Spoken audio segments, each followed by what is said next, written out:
Welcome everybody. It's so glad that we're going to be getting those historic walking tours again in May. That's wonderful. But we have a number of different programs that we are doing for the Sparta Speaks series this year. Some are going to be in person and outdoors, but several of them, like tonight's program, are going to be virtual. And you can find more information about these on the Jug Tavern website. And I'm just going to walk through a couple of those with you.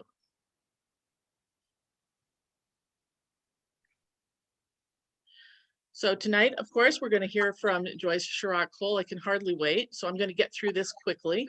And then in June, we're going to have a virtual program from Amanda Bailey of Planet Wild. She's a landscape artist that deals with native plants, and she wants to bring the wild nature back to your backyard. And that should be a very interesting program on June 2nd. It's going to be in the evening from Zoom. Through Zoom, and there is the link there at the bottom if you'd like to join us that evening. So put it on your calendar. Something we're very excited about is this is going to be our first event back together in July in a backyard of Sparta. It's going to be the women from the Ramapo Lenape Nation with Chief Clara Soaringhawk and artist Lisa Levart. We're going to have a rain date of Sunday, July 18th. This is going to be a program of the artist Lisa Levart and Chief Clara talking about a collaborative art project to share and save women's stories as they're handed down through the generations. And they have also made a documentary film that went with this, and the filmmaker will be there, and we will have a viewing of this film that evening, and this will be held at sundown. So this is going to be a very special event. It's going to be very limited seating. We're going to start accepting RSVPs as of June 20th. But definitely mark your calendar for this one. All of these are going to be terrific.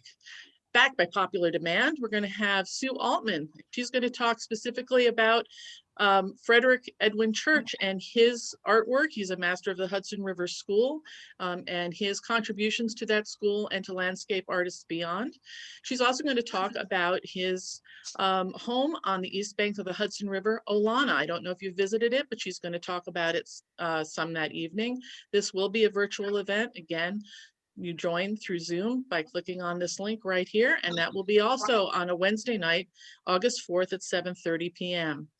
And drum roll, please, we're going to have the Sparta Garden Tour 2021. And we're going to have a self-guided walking tour through the backyards and front yards and walkways of Sparta residents. And you'll be able to RSVP for that after August 1st. So be sure to bookmark our website and our events so that you can join us for all of these terrific things. I'm going to stop sharing my screen now. One thing you might want to do before our presenter comes on is in the upper right corner of your screen, you'll see something that says view. There are a couple of different views. If you want to see everybody listening, you can leave it on gallery view, but you might want to change over to speaker view right now. And so now I get to introduce our speaker for this evening. It's always my lucky job to do that, and I'm thrilled. Our guest speaker tonight is Joyce Sharrock Cole. And last summer, Joyce was appointed our new village historian, and she made history herself because she is the first African-American appointed to this position in Ossining. And she has enthusiastically taken up this role. Joyce is a lifelong resident of Ossining. She graduated from Ossining schools, as did her 3 children after her. She holds a Bachelor of Science degree in organizational management, and she is certified by Boston University as a genealogical researcher. Joyce's specialization in family history underlies her view of local history as a long, interconnected story of community. Her roots go back in Ossining to the early 1900s. She's a founding member and lead researcher of the Little Bertie County Genealogical Society, which facilitates the Ossining Public Library Genealogy Group, made up of Ossining residents whose ancestors migrated to Ossining from Bertie County, North Carolina. She takes great joy in giving back to Ossining and helping others find their family stories. In fact, she has developed the Discovering in Genealogy program, or D.I.G, to promote self-discovery through genealogical research. And she's really been busy. She has presented talks in Ossining to the schools, the library, the Rotary Club, the Historical Society, and the Ossining Historic Cemeteries Conservancy.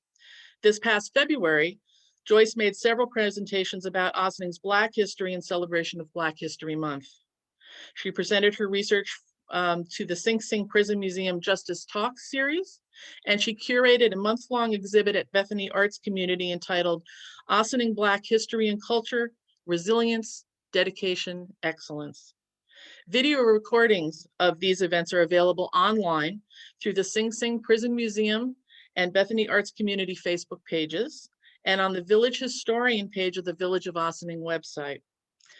Joyce actively serves on the Ossining Historic Preservation Commission and on the boards of the Bethany Arts Community and the Ossining Historic Cemeteries Conservancy. We're so very fortunate that the history of Sparta is included in her research interests. Tonight, we will hear the amazing story of one of Sparta's residents of the 19th century, Captain Lewis Brady. I'm going to now turn it over to Joyce Sharrock Cole. Thank you, Martha. Thank you, everyone. And I'm so grateful to the Jug Tavern for having me here today to present this research. And if I get a little excited and start jumping around in my chair, I'll be back. I just had a lot of fun doing this, and what I found was quite incredible. So I'm going to stop rambling and get started. So Captain Lewis Brady's life is fascinating. And many of you already know, if you're part of the Jug Tavern, the parts that we know already before I talk about more of his life. But for those that don't, I just want to read the excerpt out of the Sparta Cemetery Tour booklet about his life. So Captain Lewis Brady was born into slavery in 1773 and died October 29th, 1881, aged 108 years. His father belonged to General Washington and was set free at the death of Mrs. Washington. His mother belonged to Colonel David Zabriski of D.C., and she bought her freedom, but her son remained a slave for several years longer. In the War of 1812, he was the body servant of Colonel Zabriski and was with him in battle. At the death of the colonel, Lewis Brady escaped into Pennsylvania and then found his way to New Jersey and then to New York. He was industrious and frugal and bought a small sloop with which he entered into the clam and oyster trade. From the time of the purchase of his sloop, he was known as Captain Lewis Brady. He is the oldest person buried in the cemetery. So that is incredible by itself. That's enough to make you just like, wow, what about this man? But it leaves a lot of questions. A lot of questions about his enslavement, the person that owned him, what was his journey here, and why our little place of Ossining? How did you find it on the map? So first, tracing the lineage of a formerly enslaved person is very difficult, if not impossible. And we hope as a researcher that we are left some breadcrumbs that leave us with some hints of their past, maybe a little bit of the story, and if you're really lucky, a whole story. So I'm happy to say that I found a breadcrumb. Maybe I would even call it a crouton. It was a little bigger than a breadcrumb. So here we go. So my breadcrumb was in the form of an interview that was conducted by a New York Herald reporter in 1880 of Lewis Brady when he was 107 years old. Now, I don't know about you, but I can't remember 2 days ago what I had for dinner. So someone being able to give an account of their life at the age of 107 is pretty impressive.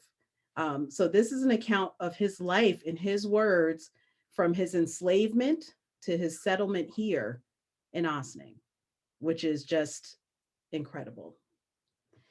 So what I want to share with you, my screen. Hold on.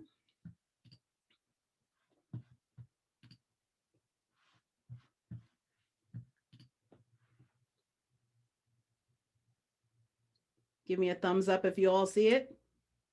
Thank you very much. Okay. So the journey to freedom and a place to call home.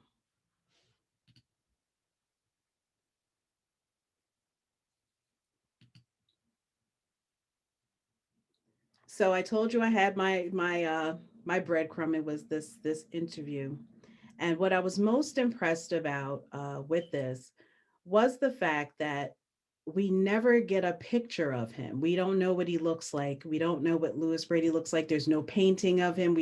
We only see his house usually when we're presenting about him, or we see his tombstone.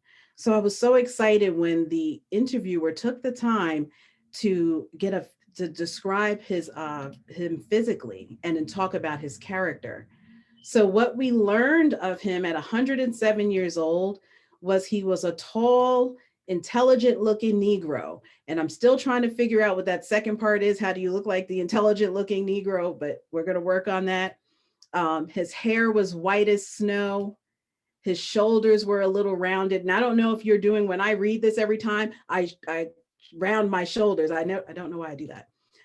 He walked with a tottering gait because he had rheumatism in one ankle, which made him a little lame. But he said that he was working in the garden the day of the interview and told the reporter he could run a small foot race with anyone at 107 years old. He was unable to read and write, and that I was able to get from a census. And he was also described as strictly and scrupulously fair and honest. So we have someone that we only saw a tombstone, but now we can close our eyes and try to get a picture of this man that we so want to learn about. But the other thing that was interesting to me was that his story, I found his story all over the country. How did this man without Twitter and Facebook and the news make our little Ossining made the paper with this runaway slave? So he has to be pretty incredible to make the news all over the country about his life. And it was both with his interview versions of his interview and or his death notice that they kept tabs on his life. So this interview served as the basis of my research. So without further ado, I'll present to you my findings in the life journey of Lewis Brady. But maybe not. In 1773, in Kent County, Maryland, the man that we know as Lewis Brady was actually born by the name Noah. His name was not Lewis Brady. And he was born into slavery to enslaved parents. And what we know about his parents from his words is his father was a slave of President George Washington and his mother a slave of Colonel David Zabriski, who had a plantation near Washington, but mostly lying in the District of Columbia. It was not uncommon of the time on neighboring plantations to have children with and a slave marriage, because slaves were not allowed to marry. They were property. So the slave marriage meant that their masters allowed them to have a relationship, but it was not a binding one, but an understanding that they had a family. In fact, slave owners thought that the arrangement of having the slave having a family on another plantation close by to be beneficial, because the rationale was that the man is not going to run away and leave his family behind, thus them losing their property and their labor. So I just want to show you this in action. This actually came from my family papers. Samuel Sharrock, who was the owner of my family, and he's selling my family and the property, but he is mentioning, if you look towards the bottom, that he has 5 valuable Negro men and they have families in the neighborhood. So he wants to keep them together. So that, it was very well known about this, keeping the families together, keeping the men close to home, because they're not going to run away and leave their family.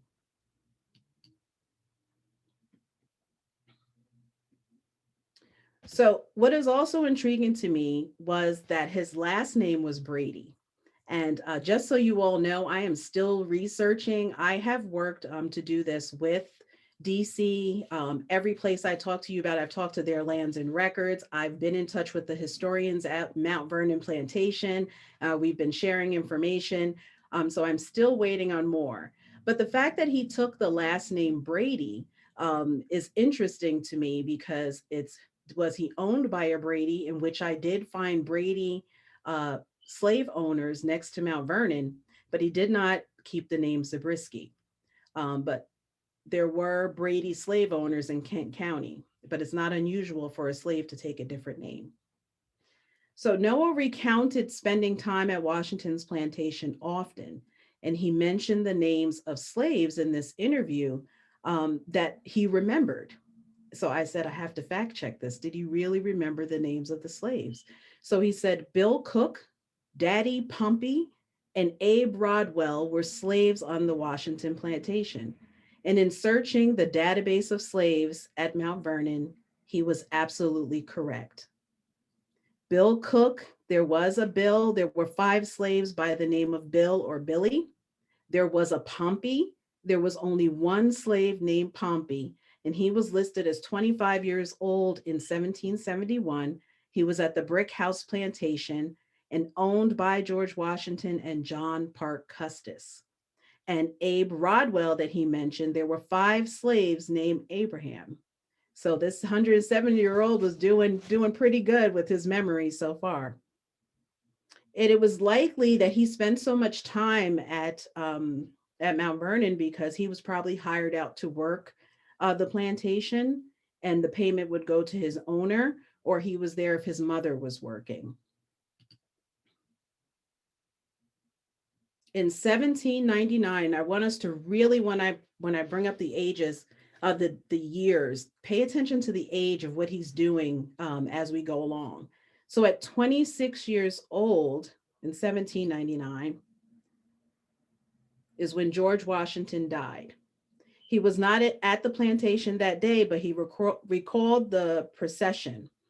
And George Washington's will, it was his desire to manumit his slaves upon the death of his wife, Martha Washington.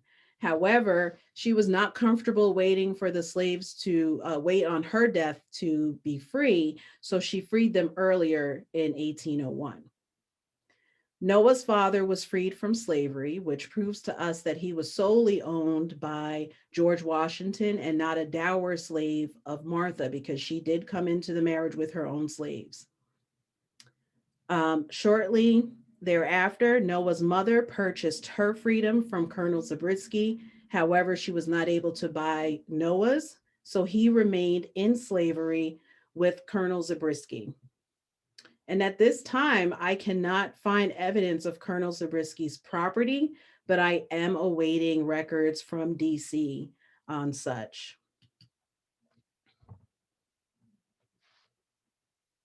In 1812 to 1814, Noah is 39 years old. And he was the body servant of Colonel Zabriski, who was in the first, now Colonel Zabriski was in the 1st Maryland Regiment and participated in the Battle of Bladensburg. Body servants took care of the needs of their master during war, foraging for food, tending to the horse, filling the canteens. They usually stayed behind the wagon. They dig trenches, sometimes side by side in battle with their master. However, they were prohibited from carrying a weapon. So I don't know how that worked in battle, not having a weapon. But most body servants, when they were not in war, were in position of trust and privilege, and probably house servants that were very close to their masters. At the death of Zabriski, he left in his will his slaves to be divided by his niece and nephew, Jacob and Betsy Keys. And that was according to Brady in his interview. And he was right. I did find Jacob and Betsy Keys in the census. Betsy married a miller from Dover County, from Dover, Delaware, named Thomas Reese. He owned a large grist mill that Noah worked. Reese after an argument, renamed Noah Lewis after what they called a disagreement, and he remained Lewis Brady for the remainder of his life. In 1820, Thomas Reese, as Noah put it, started to become, well, now he was Lewis, brandied up. He became quite partial to drinking, and he started to lose some of his money, and he needed to liquidate his assets, and he started with his slaves.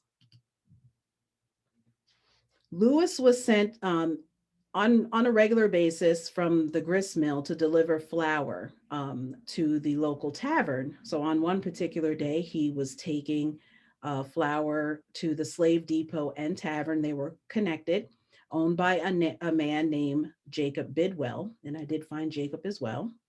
The mill superintendent's name was Brummel, and I did find a Brummel in the census in Dover. He informed Lewis that he was going to be sold and told him to head to the sales room. Now there's a bit of a conflicting story, but it goes that he went into the sales room. He was very shocked that he was going to be sold, especially at his age. And he gets up on the showroom floor to be examined by the potential buyers.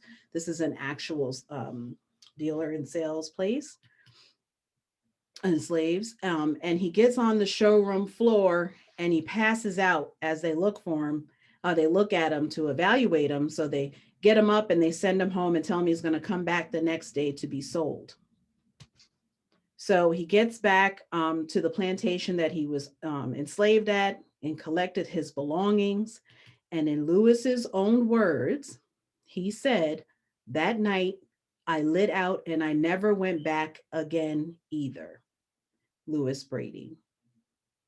So he was said to have really tied his clothes onto a stick, just as we see there, and he left out and never went back. He traveled 4 miles to the house of a white man named Jacob Sanders, who I did find also, who worked for his master. And he told him about his impending sale and asked for the best way to get out of state. And Saunders instructed him to head for New York State. So what I found also really interesting is Jacob Sanders had to be a man that talked about not being in agreement with the institution of slavery for him to feel very comfortable running away 4 miles to get advice on how to run away. So the question is, how did he do it? And this is the part where I get up and run around and then I come back, but I'm not really going to get up. I was very excited about this part once I was able to prove that this is what happened. But I've never in my life been able to say that I knew someone that escaped slavery via the Underground Railroad.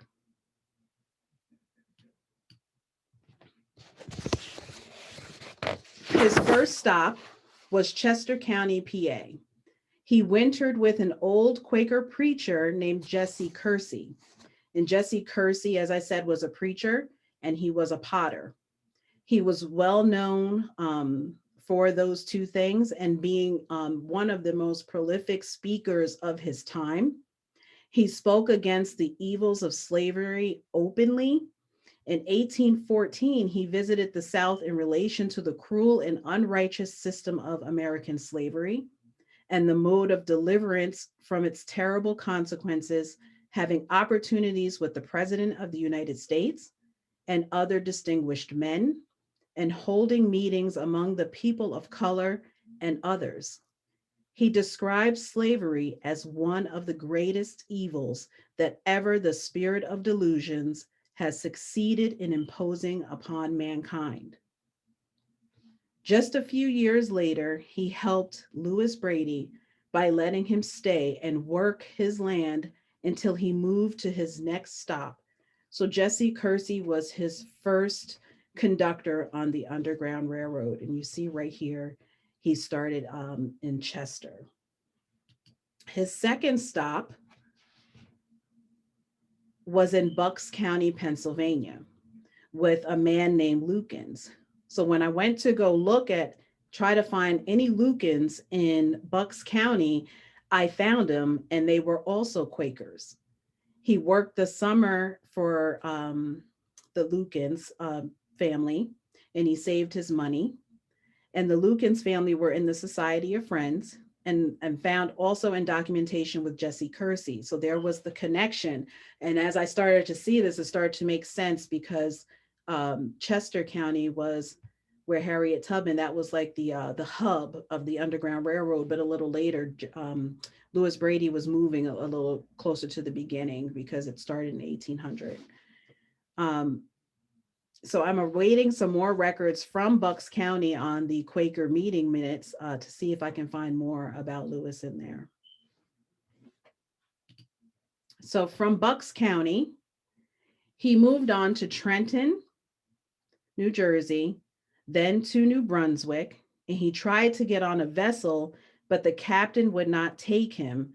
So he continued on foot to Elizabethtown, and he tried to cross on a ferry to on a ferry called the New Blazing Star Ferry to Staten Island. And the ferryman did not want to take any more runaway slaves. He said, that's enough, I've taken too many. But if you see right here in Trenton, and he goes to New Brunswick, and you'll see he goes to Rahway, he took the alternate route. If you see where he's going, he's taking the alternate route. But what it told us there is his intention wasn't to get to Ossining. His end spot was supposed to be Staten Island, but he couldn't get there. Where he was headed was Rossville in Staten Island. And Staten Island had a small community called Sandy Ground that is still there today. This place is pretty incredible.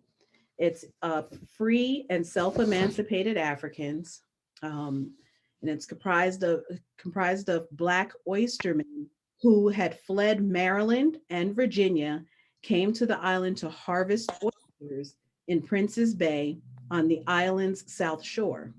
Sandy Ground also was a major stop along the Underground Railroad for slaves escaping from the South.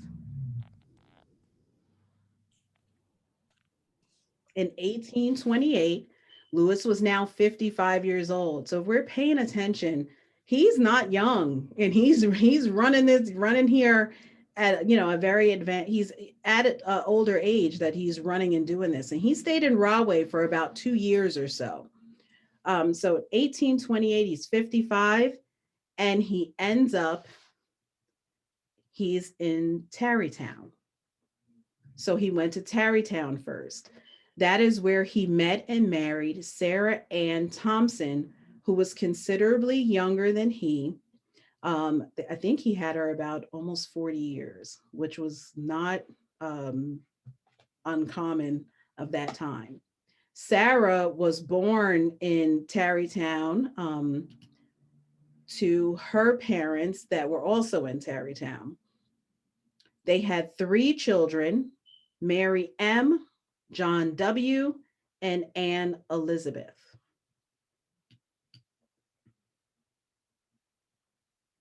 And this is the beginning of the Brady family tree. It's much bigger now. And in 1836, Lewis, at the age of 63, settles here with us in Ossining, well then Sing Sing. He purchased his home in 1836 from James and Harriet Knowlton for $150, which is equivalent today to $4,272.21. This is when he purchased a small boat he called the Come and Go, and he was selling clams and oysters. And at that time is when he became known as Captain Lewis Brady. In 1853, at the age of 80, I find a quitclaim, and he's transferring ownership of his property to his son, John W. Brady, for the sum of $100. However, Brady and Sarah will remain on the property until the length of their natural life. At this time, was Brady establishing generational wealth for his family. This man was previously enslaved. He did not have control over his own life. He did not have a wife when he left. And he managed to come even at that age, and he established a business. He had a wife, he had children, he had property, and he was teaching his family to keep it in the family to start to build some generational wealth. And even following the family further, John, his son, would go on to buy property on Secor Road. He opened up a barber shop on Secor Road. And in his will, they would continue to buy property, and he left his property to his niece and nephews, and it just went on and on. So this family did an incredible job from descending from a man that was a slave. So it is pretty just incredible, their life. And even leaving money, I believe one of the grandsons left money to the Ossining Hospital and to Starve Bethlehem Baptist Church. So in 1880, at 107 years old, is when he left me my breadcrumb or my crouton to tell me everything that I just discovered. So everything he said, I was able to go back and fact check it. And with the exception of Zabriski that I'm still waiting on, everything he said was spot on. And with that and the help of the clerk's office in Ossining and getting the death certificate and seeing that he was a slave and figuring out who his wife was and building the tree, I'm able to rebuild their life and his journey here and how he got to us. So he was affectionately known and called Noah, Noah Brady, Lewis Brady, Lou Brady, Uncle Lou Brady, Uncle Lou, Captain Brady, Captain Lewis Brady.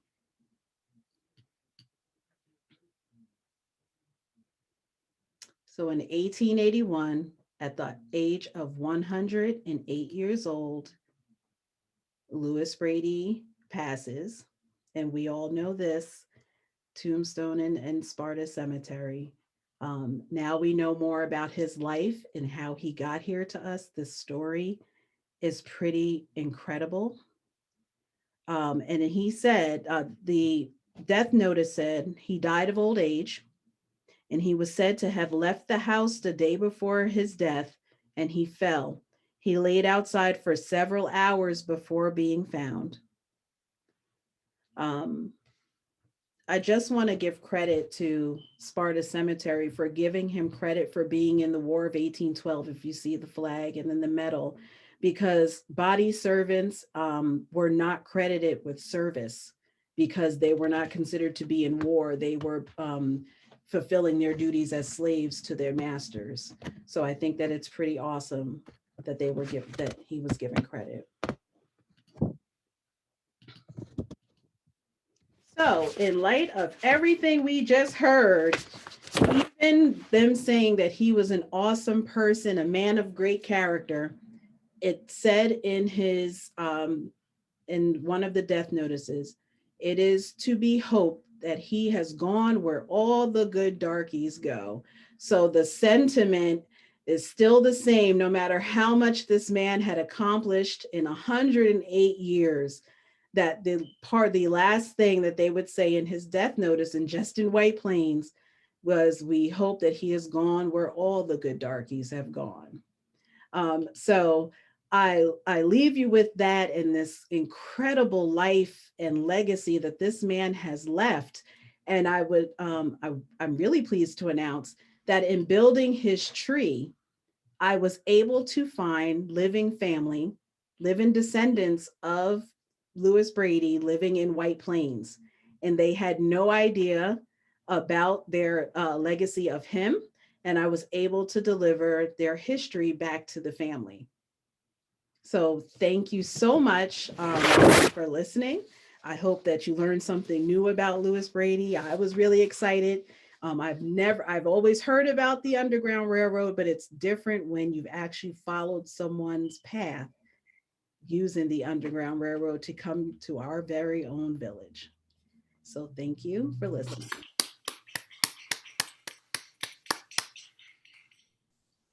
Let me unshare my screen.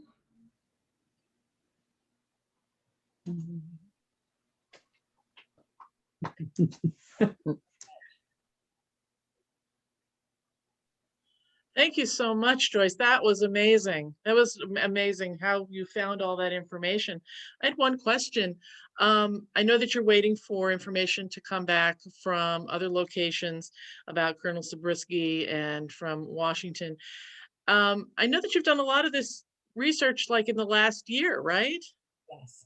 When Yeah. we're all shut down. So am I correct to assume that you did it mostly online and were able to really sleuth that out? Or is it a combination of that and finding places to ask and writing well-versed letters to get the information you were looking for? So it was a little bit of both. So before we started to open back up, I got a lot of this great stuff more recently. So some of the places are opening back up. They're not letting people in, but just a newspaper will really just help you out. And it's taking each and every fact and just fact checking every little thing. Just the fact that he was spot on. I just can't believe it. That's amazing. Being able to go on Ancestry, Family Search, the newspapers, calling down to the places, calling Bucks County and talking to the historians, talking to the historians at Mount Vernon. It was just, you just get some clarity, and we're all, and you know how it is, we're all talking and we're like, oh, you just solved that mystery for me. So we were helping each other. We were like little nerds on the phone for hours, just going back and forth. That's the best. Yeah, picking up the phone does help, but you can achieve a lot online and not have to leave. There was a question in the chat. Someone asked how old Lewis's wife was when they married, and when did she start having children? Could you answer that question? Started having children in her late teens. Yeah, he was old. She was only about 15 or 16. And he was much older. Okay. Yes.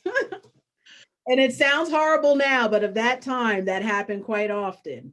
So then she probably knew her grandchildren and her great grandchildren here in Ossining. Yeah, she lived longer. Not a whole lot longer, but she did live longer. Mm-hmm. I followed the whole family. So if anybody wanted to know more later, I followed everybody. We have a question. Where was his house in Ossining, and is it still standing? Well, yes, it is. We just, you want to show I can show the picture. I'm gonna share again. Here we go. We pass it every day. If you're going to Arcadian and need to shop, here is his house. What number is it, Martha? I forget. I think Alan, do you know? I think can't it's remember. 14. Is it 14? I think somebody said 14. We can ask, right. We can ask Michael, who just posted in chat that he's the one who's living in the house now. Oh, that's wonderful. Oh, there you go. Yes, hi, yes, it's 14. Okay. That's wonderful. Yes. So no one go into Michael's house, even though we really want to, because what Brady was doing. But there was also something interesting I did not put on there. I actually have a lot more information than I put in the presentation because we'd have been here all night. But there was a period where he had some of the Bird family living with him coming from England.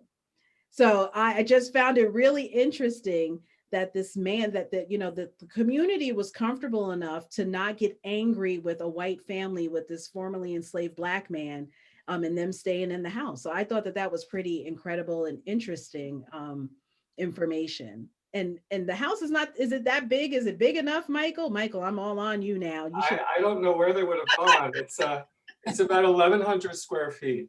Okay, all right. There's another question. Oh, go ahead. I was just going to say, this is one of the upstairs bedrooms. Oh, okay. We could There's do another an impromptu house tour from Michael, but that's probably asking too much. We'll be there in 10 minutes. Yeah. Iced tea ready. Okay. Can get there faster than that. There is a question in the chat box that it's a good question from Tamara, and it's, was it usual for enslaved people escaping via the Underground Railroad to stop and work for several months in various locations? I always thought that they kept moving north as fast as possible. So that was my impression as well, before I did this research. And he was stopping to make his money. The first thing they said was he was frugal, and he had a mission. He was an older man, so he knew in his mind that he needed to go. I need to have some means. So they did stop, and they couldn't go nonstop. So they had these stops on the Underground Railroad that if it was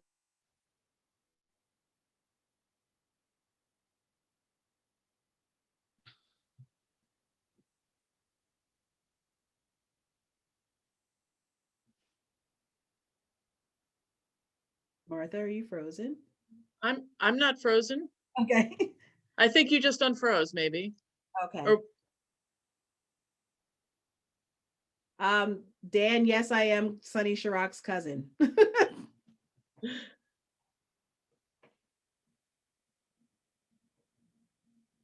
How did those slaves know where to head?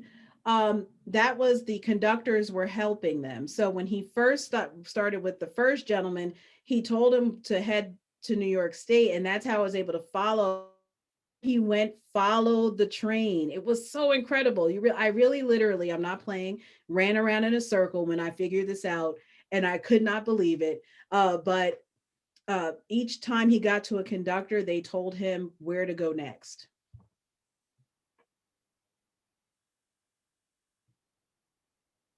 Martha, you see anything else? I don't see anything else. I have one last question. Maybe you could talk about some of the resources that are available at the Ossining Public Library if people want to embark on their own search. Oh, yeah. So they have the free subscriptions to ancestry.com. You're not able to save your tree at the library, but you can start some work. If you lived in Ossining, if your family descends from Ossining, you have directories. If you need to sit at the computer, you can get on Family Search, but that you can also do from home for free. You can also look at the newspapers. FultonHistory.com is a fantastic resource if your family was in New York. Newspapers.com. You can ask me and Martha, who like to dabble in genealogy. Yeah, so that's where you can start. Joyce, did you see that someone posted that they are descended from Adam Bird? That's one of the comments. Ooh. Yeah, Valerie Holmes, if she wants to. Yes, please reach out to me. I want to follow the line that stayed with him. It said they were from England, and it was just interesting. I need to fill in the blanks of why they were there for that period of time. I was wondering if they just got there and were trying to establish a home. And I know that the Birds did have a home, so I'd love to look into that more. The Birds were like, I think they were like next door neighbors too. Yes, it's a Lewis Brady. Yeah, it can't come out. Yeah, so yeah, I want to look into that further. Anyone else? I'm wondering how did you find the descendants in White Plains? I mean, was that all through ancestry.com or? Ancestry, Facebook. Did I use LinkedIn? No, I think I was able to achieve it with Ancestry, Family Search, and Facebook. So I followed the lines for each child as far as I can find them on Ancestry. Then I started to find death notices for people that were dying, and I go into their obits, so I'll Google as well. And then I start looking for their kids, and then I start working towards people that would be living. Then I go to Facebook, and then I start looking for people with the name. And then usually, because we post a lot about our lives, that, you know, grandma Pam died, and now her obit's up, and now I connected you because you put Grandma Pam in the picture, and you listed the kids that I already know were in the tree, and I was able to find the family. I guess you could get a job with the CIA now. Yes. That's amazing. And The hunt is the did you thing. tell them? Did you tell them where his grave is and everything? I mean, Everything. I actually found one of his descendants was on Ancestry, and Hmm. she did not know. So I had to, prove to her, let her know I wasn't crazy and coming to kill her. That, this is I said, you have an incredible history, just incredible. And I said, I'm not trying to sell you anything. So here it is. So it's yours. So she was just floored. She said, how did you find me? So I told her how I super sleuthed her, and she was just like, I can't believe that. But she was very happy, and she cried a little because she said, that's why she was on Ancestry, was trying to put those pieces together. That's amazing. Anyone else? Oh, someone asked where he sold his clams. That's a good question. Well, I heard that they said he was right on the Hudson, so I think it went down to the city. I think I read that in one of the articles, that around locally, and then they were sending it down to the city. Yeah, so would he have done clamming at Sparta? Was that something that happened on the river right there? Do we know? I need to look into that further, because I was questioning that. I know that in sandy ground, that's what, that's how they were able to cultivate, because it was there in Staten Island. But I have to look into that further about his come and go, his sleuth and his boat, his oyster business. Yeah, I mean, it makes sense that there was an oyster business up here, and the river used to be full of oysters, but I just never really thought about that as one of, like, you think about the mines up here and then the quarries, but I'd never really thought about something like oysters before. We should reach out to Scott Craven. He Mhm. might know how long the oyster and the clam business, survived up this way. Yeah. Very cool. Thank you, Margaret. I'm gonna talk to Scott about that. When was Sparta Dock in business? Do we have the years for that? From about 1795 to about 1820. It was right around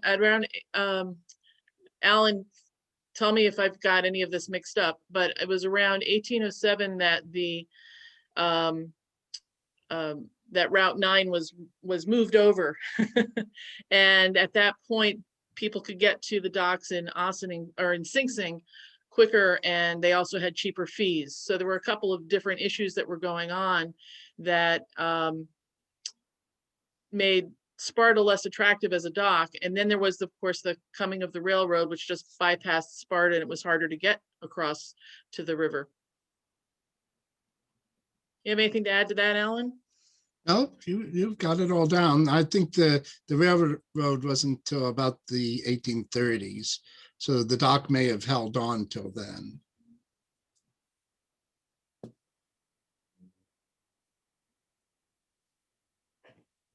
Any other questions? Yeah, and someone just pointed out that he was told that Scott Craven talked about the huge oyster trade in the area, and that there were a lot of oyster shells out on Croton Point, which you can definitely still see those in bricks.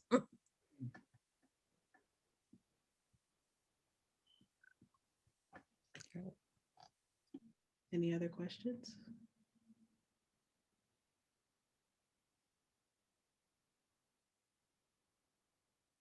Okay.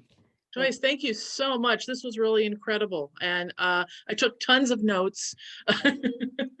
And it was a wonderful, wonderful presentation. And you've really filled in a piece of Sparta history that we all kind of had little bits and pieces of, but now we have a full narrative, which is very exciting. So thank you. Thank you for having me.